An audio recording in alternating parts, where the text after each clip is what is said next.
old-fashioned jam drops. They are a delightful bicky, and I'm going to change it a little bit. So instead of adding some jam to the actual little cavity that's going to be in the biscuit, I'm going to fill it up with a delightful Earl Grey caramel. So good. So let's get on to the biscuit base. In a food processor, we need to add some butter.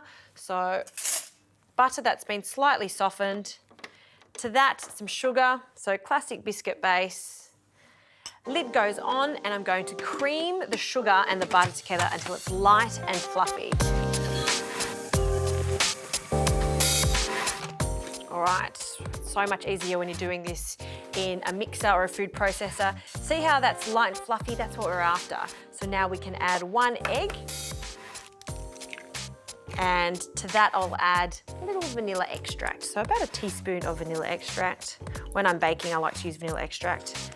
And lid goes back on, and we're just going to mix this slightly, just so it's combined. All right, next, the flour. Now I'm using a soft, low protein plain flour for this. This is ideal for biscuits. You're going to get a beautiful texture with the biscuits. So we're going to add our flour that I've measured out. We'll pour that straight in. All right, lid goes back on, and I just want to fold that flour into that buttery goodness. You don't want to mix this on a high speed, so we're just going to place that on a low speed, and then we'll start that just so it gently folds, because I don't want to activate too much gluten. I'll take it out of the bowl and then into the fridge. You want to chill it completely before we start making our bickies.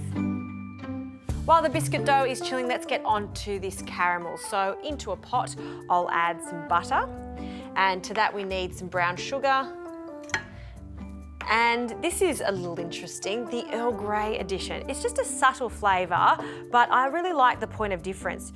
2 little tea bags of Earl Grey, and I've just heated up some cream in the microwave and allow this to steep for about 1 hour. The longer you let that steep, the more intense the Earl Grey flavour is going to be.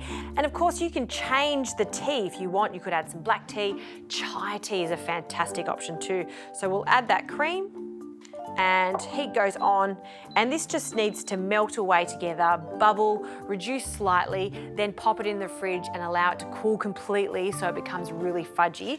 I'll also place it into a piping bag, ready to make our drops. It's gonna be so good. All right, this biscuit dough has chilled nicely, so let's make our bickies.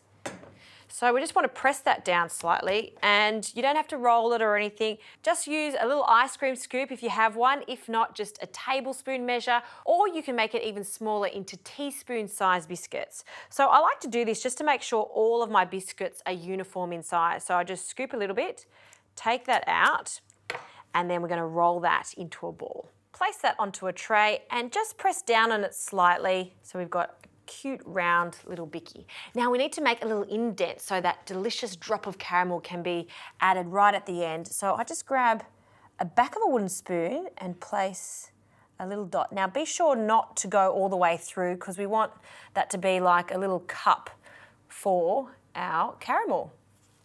Perfect. So I'm going to make a few more of these, and they go into the oven for about 10 to 15 minutes at 180 degrees.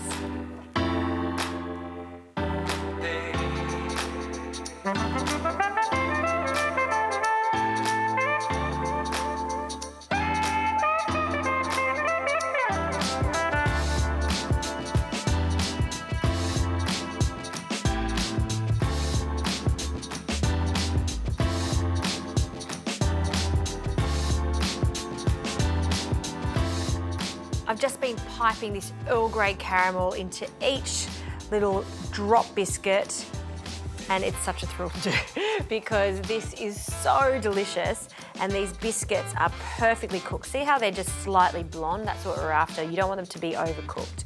Last one, and you can see how handy it is to do when you've got a piping bag. So I'll just arrange these onto a really bright, happy pink plate.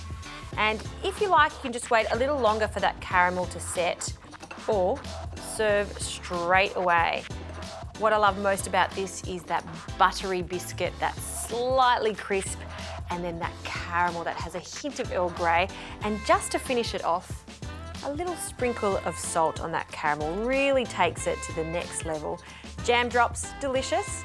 Caramel jam drops, well, now we're talking.